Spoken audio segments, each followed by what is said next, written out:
Watercolor washes and techniques. A wash refers to the paint while it's wet.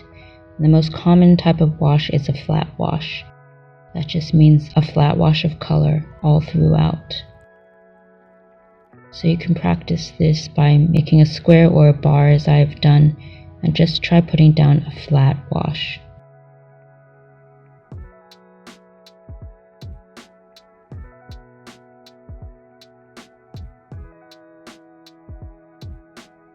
Here we have a graded wash. As you can see, I'm moving that bead of water slowly down the bar. Do not take your wet brush and put it back into the area that has already settled. This will just ruin your wash. So once I move that bead of water down, I clean off my brush and I start using clear water to fade that wash out to the white of the paper. Every time you need to clean your brush off and go back in.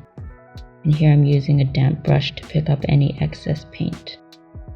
Next up we have a variegated wash, and that just means the color is variegated. And I can go back and forth and put down different colors and mix them all together on the paper.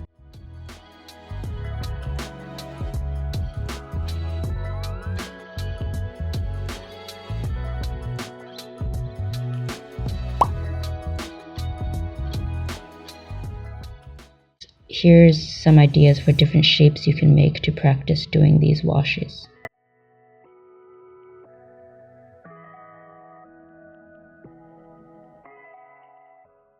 Now let's talk about application.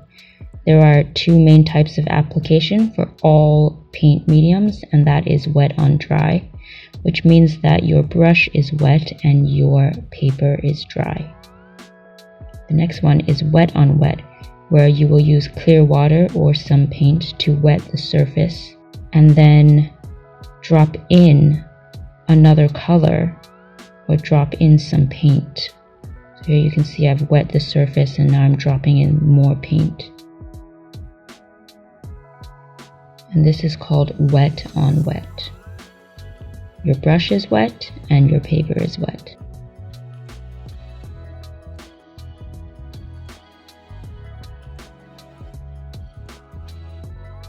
Now once your paint is down, you can lift up some depending on the type of paint and the paper.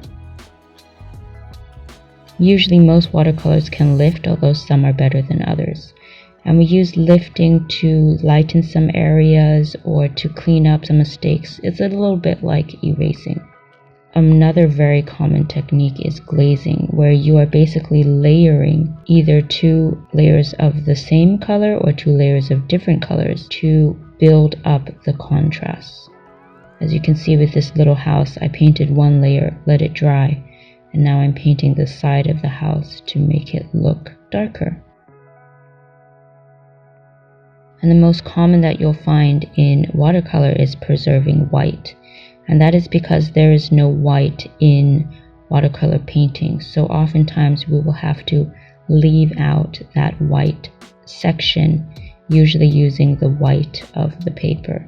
So as you can see, I'm painting around the part I want to keep white.